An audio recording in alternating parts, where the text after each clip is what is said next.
Y'all, I'm about to share the exact routine that helped me to lose nearly 40 pounds since January. Not 40 pounds in 40 days, not some crash diet nonsense, but a sustainable routine that actually works for busy women, especially us over 40. And before you start thinking, Nina, I already know what to do. If you know what to do and you're not doing it, how are we to know you know how to do it? You know what you should do, but you don't know what you can do. But I'm about to fix all of that real quick. By the end of this video, you'll have my exact daily routine, the psychology behind why it works, and why everything else you've tried may have failed you. And listen, boo, this ain't about perfection. This is about showing up for yourself consistently in a way that actually fits your real life. Dr. Nina, the girl next door, beautiful brown baby doll.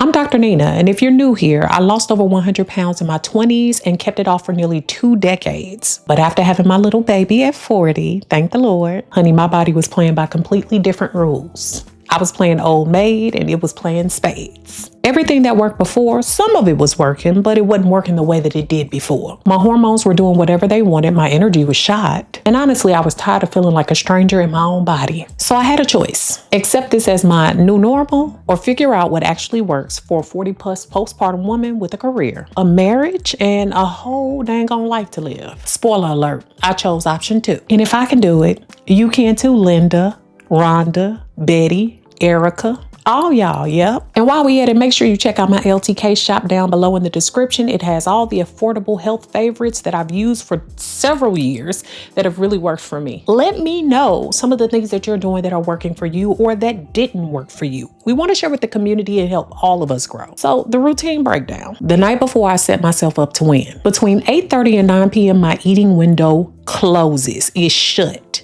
Goodbye. Zip. The kitchen is closed. Y'all, at one point, this was the hardest change for me, especially for a while being a breastfeeding mom at that time. I used to eat late, snack in the evenings, and wonder why I woke up feeling bloated and tired.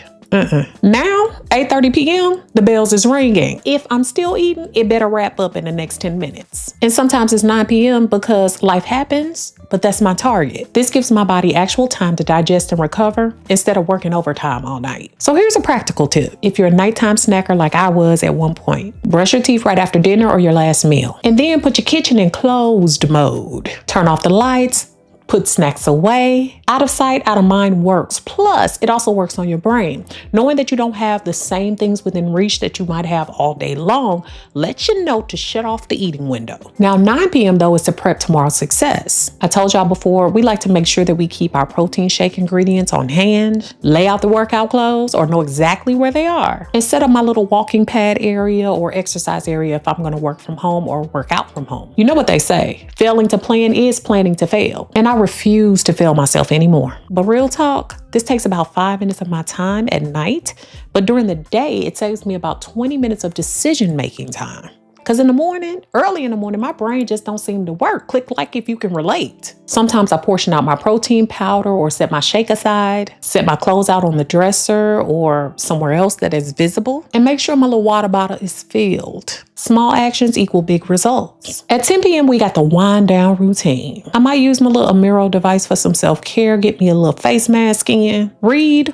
or simply breathe and do whatever the heck I want to in my brain. I'm training my body that the sleep time is coming and that it's sacred. So my morning routine is usually around a 6:30 or 7 a.m. wake up. On most of my normal days, around 7 a.m., I like to try and get my movement in, unless it's my day to get a little Hunter ready, which is still going to involve movement, right? But on days when Sean is getting her ready, I usually take the time for movement right then. Before I check my phone, before I do anything else, I try to make sure that I wash my face, brush my teeth, not make sure, I do it. And then I get to that movement. Sometimes it's 20 minutes at a high pace on my walking pad while I listen to a podcast. Sometimes it's lifting a few weights with my Future app. The point isn't perfection. It's about showing my body that it matters early in the morning. Even when it's not right when I get up, it's sometime in those morning hours. Now, here's my cheat code. Sometimes I keep my phone in other places or farther away from the bed so that I have to get up when the alarm goes off.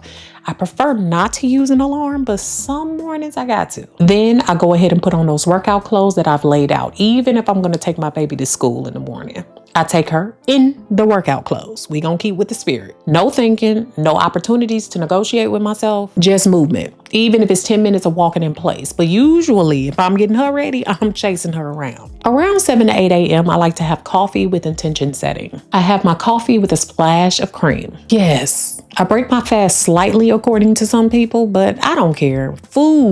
Physical food does not come into play until my eating window opens. I use this time to set my intentions and priorities for the day. It's not just about weight loss, it's about who I'm becoming. So the practical moment. I like to try and write down 3 things that I'm dedicated to doing towards my health that day that's going to increase my health. Could be drink 64 ounces to a gallon of water. Take the stairs instead of the elevator anywhere I go. Run up and down my own stairs just to get in a few flights. Or even eat protein first at lunch and making sure that protein is the most of what I get in. Simple, specific, doable. Twice a week, I check in with my body. Speaking of tracking progress, I want to say thanks to today's sponsor, and that's Hume Health, because their Body Pod Body Analyzer, it's completely changed how I think about my health journey, and I've talked about them so many times to y'all. I really do credit this system with why I've been able to lose so much weight sustainably. And y'all know since the beginning, I've never been about that daily weigh-in life. That's definitely a recipe for emotional chaos. If you want to be on an emotional roller coaster, weigh yourself every day.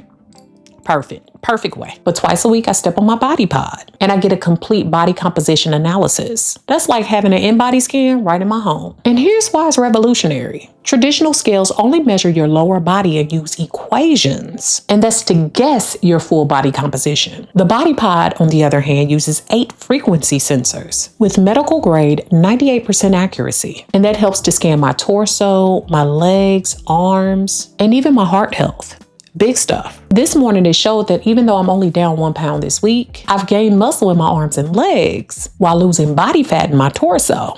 That's a win, boo. That's the data that keeps me motivated and helps me to adjust my workouts, my routine, my eating accordingly. But here's what makes this different from just getting numbers. The AI-powered insights on the Hume app study my sleep, nutrition, and activity data and give me personalized feedback on exactly what areas I will need to work on. No more guessing what's working and what isn't. Your current code stacks on top of Hume's current sale to save up to 50% off total. This code is valid for 7 days. And if you're in the US and have HSA or FSA, you could get it covered by your health insurance. The link is in the description. So let's talk about the eating window, because I know y'all like to get to the food. I do too, okay? That's from 12:30 to 8:30. 12:30 p.m., we usually break the fast right. My first meal is always heavily protein focused. In fact, all my meals include protein. Usually a protein shake with my favorite ingredients, sometimes eggs with vegetables or egg whites. I'm aiming for at least 30 grams of protein in that first meal in order to jumpstart my metabolism and keep me satisfied so I don't find myself just instantly wanting to snack right after eating. Something else that y'all have asked me about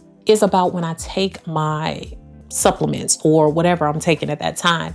I do sometimes take those in the morning, and some people consider that breaking fast, but I'm not that strict. Overall, I'm still getting the same benefits. If not, I wouldn't be losing the weight. So here's some quick examples. Greek yogurt with nuts and berries, scrambled eggs with spinach, or my go-to protein shake with collagen powder or any other things I want to throw in. I've gotten now into these Oikos pre-made shakes that have 30 grams of protein in them, and they don't even have artificial sweeteners. I keep a lot of pre-cut vegetables, even frozen vegetables, sometimes hard-boiled eggs, nuts, granola. And I try to keep a lot of those easy things around so I'm able to throw something together in like 5 minutes so I don't have excuses for eating something I ain't got no business. Now, throughout the day, there's macro tracking when I feel like it. Okay. I use the Lose It app and have for years to track my macros. 150 grams plus of protein per day. Staying lower carb, but not restrictive. Maybe around 75, no more than 100 grams. But here's the thing.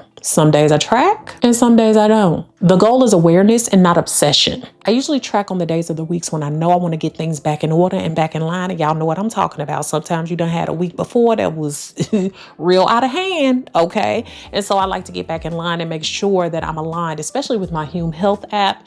It really does help me to see those things overall. Also, I like to aim for 25 to 30 grams of fiber too, y'all. You know, we got to keep things moving. If everything's stuffed up and stuck, you already know. So here's some real strategy there. I pre-log my protein sources during the day, like when I'm having my coffee. This way I know how I'm going to hit my targets without even having to look at it later.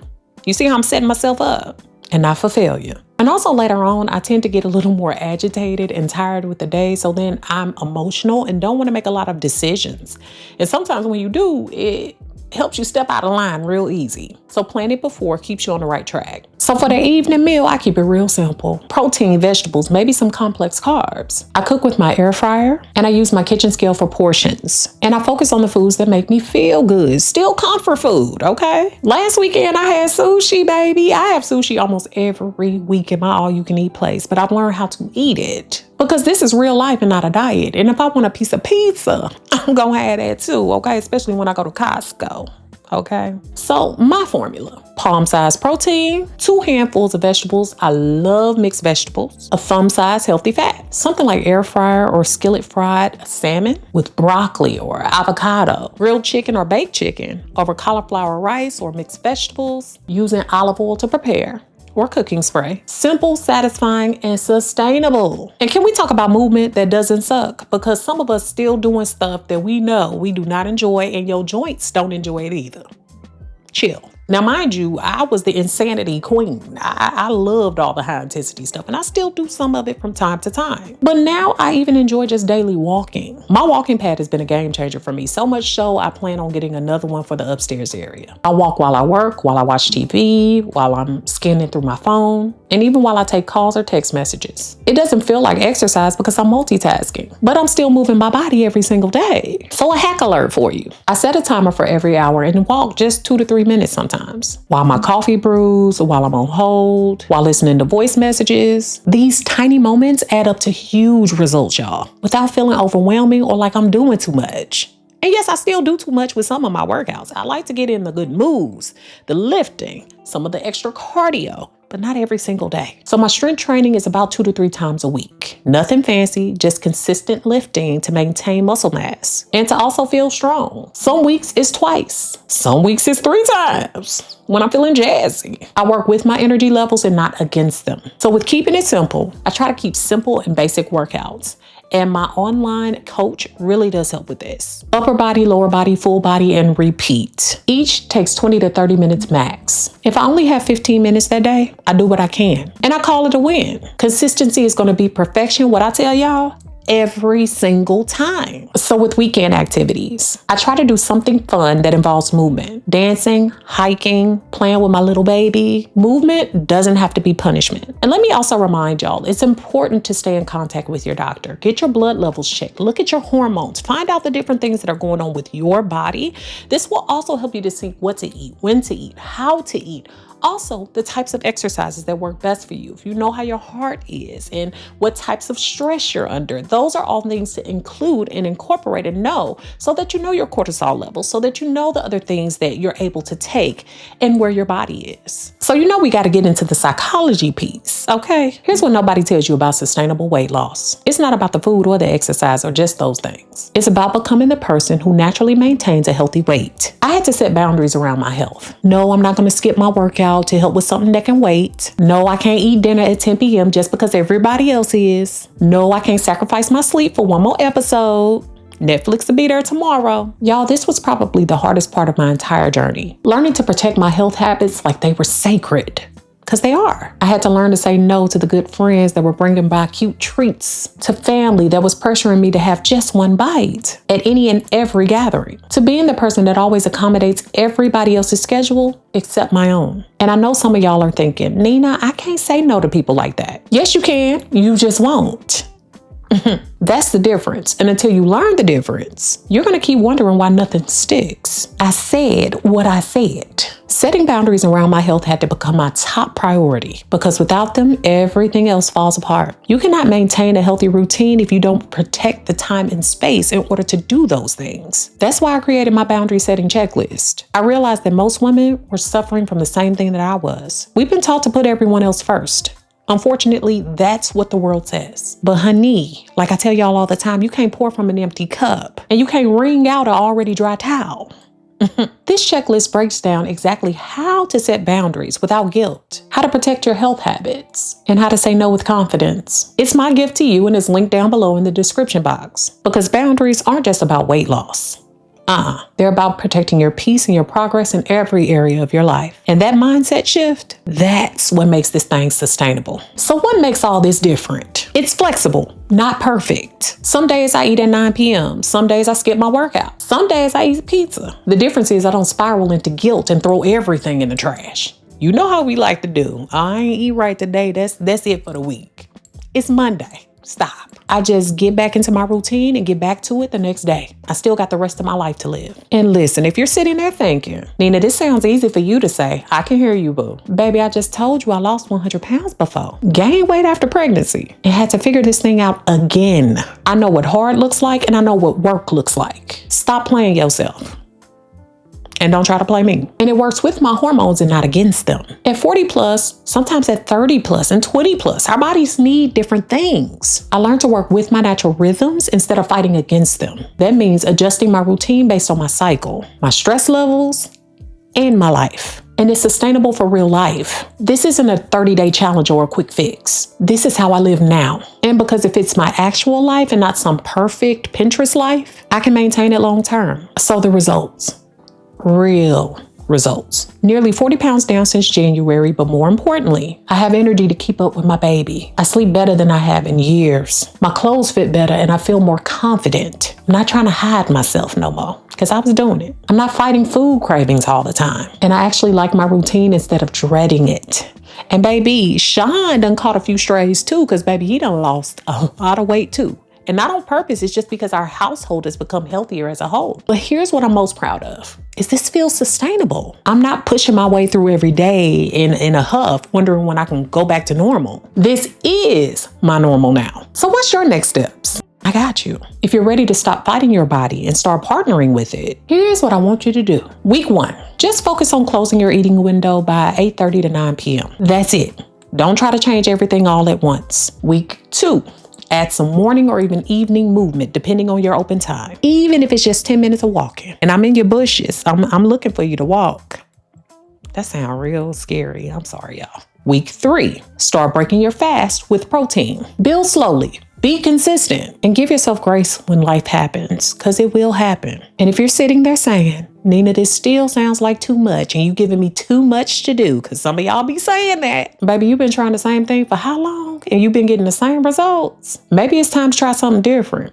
I'm just saying. And because I believe in supporting you on this journey, I'm giving you my boundary setting checklist too. Because protecting your health requires boundaries. And most of us were never taught how to set them, especially women of color, especially Black women. And y'all know it's linked in the description and tagged in this video as my gift to you. So look, y'all, I've been where you are, frustrated, tired, feeling like your body is working against you. But I promise you, with the right approach, with patience, and with self-compassion, you can feel at home in your body again. If this routine sounds doable for you, let me know down in the comments. And if it doesn't, tell me what feels impossible. I read every comment and I'm here to help you figure this thing out. Also, if you're loving this real talk about sustainable health, make sure that you subscribe to check out my season 2 of the Now That's Life podcast. You can watch it here. I'm starting a membership, or you can watch it over on Spotify and listen on Apple Podcasts and any of your favorite podcasting platforms. There, we dive even deeper into these conversations. Remember,